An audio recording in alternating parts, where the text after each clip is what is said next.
Okay, welcome for the injury clinic. We're going to do something slightly different today. We're going to bring you the tools of our trade when it comes to myofascial release, okay, and recovery, and just being able to help service the body. And over the years, we've got lots and lots of different tools that we've used and we've tried. Some we keep going with, some we get rid of.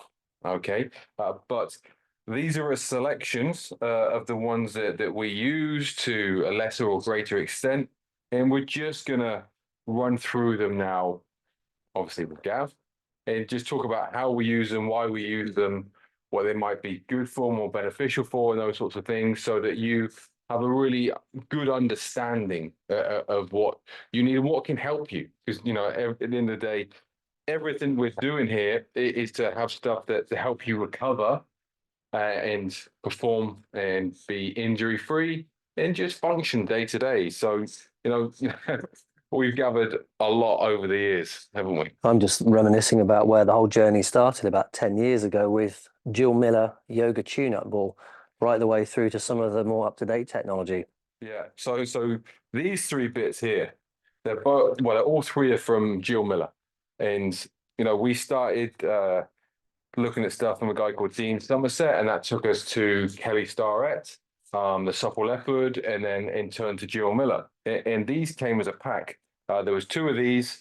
The other ones got missing along the way. One of these, which is the Alpha Ball, absolutely love this thing. This is the original one that I got. I think it was 2014 or 15, probably 14. So that's 10 years ago, yeah. And the Gorgeous Ball. Okay. Absolutely unbelievable bits of kit. So very simple. Up until then, everyone had just been using either a tennis ball or a lacrosse ball. And the trouble is, they were so hard, it was unforgiving because the body is interested. If we put something really hard and big into the body, it's going to sort of say, whoa, whoa, whoa, whoa, no, we don't like it. But with these, they had the grippiness that would actually take the first layer out of the way and allow you to get into them. And, with this one, with this one in particular, we found that in the QL to start with. Yeah. Was one of the main ones we used to do for players. Yeah, I think, and also the beauty about these is because there is a grippiness to them, and you can get traction, you can spin into it, and that was a big part, especially. So, yeah, this would be for me definitely QL, probably picking up a bit of the glute piriformis, that kind of lateral kind of scene that you could, yeah. Arm around their back on the floor, getting that into the pec. Oh, yeah. Beautiful. I mean, our bodies are full of tension all the time. It's not just in relation to playing cricket, day-to-day activity, just sitting down all the time. And these modalities were there just to relax. And you got to think as well, they're a bit of the gateway to the nervous system. That's why you've got this, but syncing it with your breath was massive. And then just allowing yourself to relax was a big thing. Yeah. So, we started off with these. I remember, because I knew that stretching was horrific. It's like, well, what can we do instead? So I remember one winter I made the play that was to just invest in a pair of, either get one of these or a pair of these. And we would actually do twice a week, 45-minute sessions when we go through the body doing it. It was the results we'd have from it was just unbelievable. Some of the range of motions that they'd suddenly get back. And what it was also great with was it allowed them to understand that it's not about stretching. It's not about stretching. Once we actually got an access into the, like I said, the nervous system, get the vagus nerve, make everything relax, suddenly body think, right, I'm not under threat here, and you get the range of movement. Yeah. So if you've got the range of movement and then you add some training on top of it, suddenly that sticks a lot better. Yeah. I'll tell you a story as well, because the smaller ball was always good for the kind of upper thoracic region. So you'd be lying on the floor, kind of getting in between each of those segments. And I remember you going back about 10 years ago, it's an addictive feeling, the soft tissue work, because you feel so loose. Anyway, long and the short of it, I was probably doing about an hour and a half per night while watching TV. After about a week, I ended up bedridden because I'd obviously changed my entire skeleton. Every time I moved, I felt like I was going to fall over like a pack of cards. So I remember I was taking pain relief for about a week afterwards, which is another story. But I guess the point which shocked me with this, I overdid it, is what I'm saying. But I changed my entire upper skeleton to the point I must have destabilized it, because you could literally hear me going crack, crack with every single step. And I had to just say, yeah, but that shows you can reorientate. So this was good, kind of upper thoracic region, definitely anything in and around, yeah. And again, the pec release is quite a nice one because we get so forward and rounded. A good move here, just pushing the ball into the pec up against a wall and then just scouring around, moving your arm in around and back. And you find your pec releases really, really well because we get very, very short and tight in these fascial tissues here. Yeah. So that was the short one, which was cool. And then, this one, I probably cannot overplay how important this one is, or something similar. If you're not doing the gut smash every other night, and then on the alternate nights, putting it between your shoulder blades and opening up your thoracic, you are missing out massively.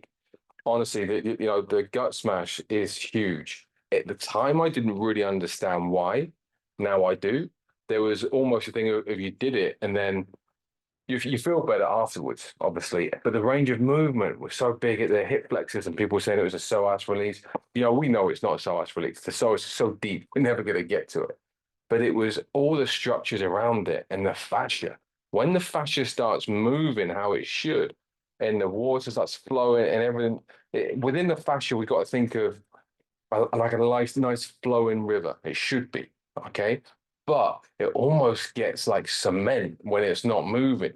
And that's when you feel the real tightness. So that's the beauty of this stuff. When we get in and relax it and allow the fascia to start moving, everything starts moving. And we always talk about the chain effects of things. Once that starts moving around there, yes, the hips feel released. Yes, the glutes aren't so tight. And that's the beauty of this. But it's always about not thinking 1 and 1 equals 2, because most of the time we're training, it doesn't. Tight hip flexors and stretching them doesn't equal 2, which is a release. It equals 4, which is the destabilization and actually not getting to where we want to with those things. And the hip flexors just won't get any better. So, these sorts of things are absolutely huge. If you haven't got one of these, got to get one. Even if it's not the gorgeous ball from Jill Miller, you can get a 8-pound ball from Amazon. Just type in 7-inch Pilates ball. You blow it up to around 2/3 full, and that should stay with you all the time. Yeah, all the time. Don't do it with a med ball, guys No. and girls. Please make sure you've got some sort of softness with it. I was thinking there's probably 2 that I can't do without. One is the gut smashing, and the second is the golf ball. But I think it's pretty logical to think that inflammatory responses in the gut, just every part of our vital organs, everything's in here, the midsection. And just to be able to get those tissues sliding and gliding and moving correctly, not only just from a movement point of view, but from a health point of view. Yeah. The liver's working all day to filter out all the crap. We know the mind-body connection between the gut. We know there's a lot going on there. You've got the phrenic nerve, which is also relaxation into the switch from parasympathetic to rest and digest. So that 5-10 minutes in the evening, that's one that, is a staple for everybody, really. So let's go on to this one. You've used that quite a bit. Why do you use that? What do you like? Well, again, you think of all our entire healthcare system as a corridor of so-called experts who've got their own little piece. And when you go and look at the feet and you look at reflexology and podiatrists, there's some great stuff there. But the podiatrist doesn't talk to the hip specialist, and the hip specialist doesn't talk to any other specialist. There's no joined up thinking. But if you get into the school of reflexology, different sections within your feet will relate to different organs within the body. And I've just found that a very, very good way to understand what's going on with the soles of your feet, to take a golf ball, and I've built it in as a habit. So this just sits literally by the sink. So when I clean my teeth in the morning and evening, 2 minutes, I just roll the soles of my feet. And what's always interesting, if you want to do this as a test, if you're that person who's got a little bit of tight feeling, I'm not going to say tight hamstrings because we know that doesn't exist. If you have a sense of tightness in your hamstrings, and let's say you're a little bit limited in your toe touch, just take the ball, spend 2 minutes on each foot rolling out the soles of the feet, and then retest. I bet you'll be shocked what you find from a movement point of view. But the concept with the sole of the foot is literally look at it like a rolling pin. You'll find some horrible junky stuff there underneath it. Spend some time, try and make change. So get really into the foot. And at the end of the day, the feet, they're only thing in contact with the ground. We know that proprioception, the ability to send messages from the sole of the foot to the brain so the brain can adjust and make all sorts of decisions, comes from here. The more your foot is as able to move as your hand in different directions with different dexterity. We've all seen that. Have you seen Kill Bill, where she's lying there telling her big toe to move and she's trying to go through? But I bet you most people are listening to this. If you took your shoes and socks off, you couldn't isolate your big toe and lift it without your other feet moving. But if you get into this, that's where you probably see some of those toe spaces that some of the athletes use to try and spread the toes apart. They're pretty good for a little bit more dexterity. You see a lot of the CrossFitters using that. But if you start by 2 minutes a day, that's a staple. And if you put that by your sink, you remind yourself every time. And that's the thing, building the habits. You know, what we say is try and make this as easy as possible for yourself. Because we know when there's things that are a ball ache and they take too much time, you don't do them, or you might do them for a week and the habits go. If you make these things habits, like the rolling the foot, like they're doing, 10 minutes of that while watching TV and Netflix at night, and then doing that with the under the foot, everyone can do that. But that's not a thing of I haven't got the time. Everybody has the time to do that. It's just whether, you want to feel good or not. So moving on from there, something that came in a few years ago, and we were the first ones, I think, definitely in cricket, but one of the first ones in the country actually using the vibration technology. And it came in to start with the vibration foam rollers. Gav had a contact there that brought it to the UK. And, we were so far ahead of the time with using that at Worcester. The boys had them and no one knew what they were. And we probably didn't know the power of these things, because sometimes things come in and you think they're a gimmick. But we understood how vibration worked to an extent. Now we understand it so much more. And when you do understand how using it and also using the pointy heads as well, the smaller head, so we get a smaller surface area on the skin, we can be really targeted with that. And we take out so many excuses because, like I said, you can be sat watching TV and you get into your pec, into your bicep, into your tricep, into your lat, into your traps, into in around the abdomen there, hip flexors everywhere. Everyone can be doing that. Yeah, I mean, most people, if you just sat there and you just start pressing different random parts of your body, there's always a bit of soreness everywhere. There's always a bit of inflammation going on. We're just quite used to it, I think, when it comes to it. The vibration technology, for me, is a big, big part of breaking down some of that tissue. And if you think about it, it's just allowing blood flow to come back to an area to start to repair it. That's why we talk so much about hot and cold as well. Yeah. Everything. Yeah. Once we've got sort of the fascia moving, blood flowing, fresh red blood cells to the area, help clearing out the old stuff, the body will regenerate pretty quick when we give it the right things. And the vibration, it helps the fascia just so much, rather than just stretching, as we know. We've done it so many times how just stretching isn't gonna be the thing you need. So the vibration, we've talked about it so much, but and now you can get them for dirt cheap. Just have them in your bag. I take them after the game when you're on the car, on the bus on the way home. Just get it in and around the hip flexors, the pec, the lat, all these things where you just get gristled down. That's where the fascia starts getting real clumpy. Get into it, allow it to slide. Once it's sliding, it's gliding, and you're feeling good. So moving on from that, we've got this little bad boy. Okay, now this is something that I learned about 6 weeks ago. And again, it's talking about the pointed head of using it to get in and around some trigger points, but where's really tight, and actually using it. And let's say if it's in your pec, now I use it between my shoulder blades. I get really tight in the thoracic, and I've been trigger pointing there and just literally laying on it, because there's research saying if you got the tiny point in there and you're just holding it, the body will relax around it, a little bit like they used to talk about PNF stretching. And we're probably going to be using this a lot more in the future, but it's absolutely fantastic. I was a few weeks ago really, really struggling with my back. I literally thought if I sneeze, my disc's going to pop out. I did a few sessions with that. It was unbelievable. Yep. And again, hip flexors, glute, top of the bottom of the quad, top of the patella. Just get targeted. Literally hold it, get through the pain of the first minute or so, feel the relaxation, hold it for 5 minutes, bang. you'll be amazed how good you feel. And on that sort of thing, one of your favorites, the voodoo floss. Yeah, again, it's the same sort of thing, isn't it? If you've been on the program for a long time now, we talk about the importance of ankles. So we've gone from the sole of the feet up the chain. We know we've got to have solid range of motion. We know that an extra couple of degrees of dorsiflexion is huge. So picture your ankles as like your shock absorbers on your mountain bike. You're going downhill and they're working, it absorbs the force.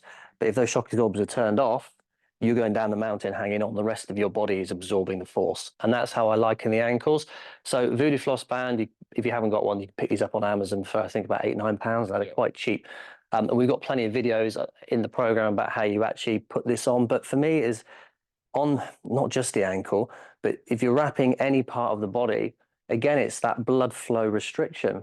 It's taking away the flow into the joint, moving through, trying to, with the band on, improve a range of motion, taking off the band, and the blood flushes back through. So the ankle is a big one. I mean, and again, if especially if you've had problems with your ankles, it's not a bad daily chore to do 2 minutes. If I was going to do a session with somebody, I'd want to check in on their ankles first. So first layer up the chain. If the ankle doesn't bend correctly, we talk about the joint by joint. The brain goes, well, I've still got to get something done. So it goes to the knee. Now you've got the knee moving laterally back and forth. The knee doesn't like that. Or it goes even further up to try and get range from a hip. And if the hip doesn't move, the low back starts to move. And that can all be because you haven't got an ankle that's flowing freely. So a couple of minutes on each leg.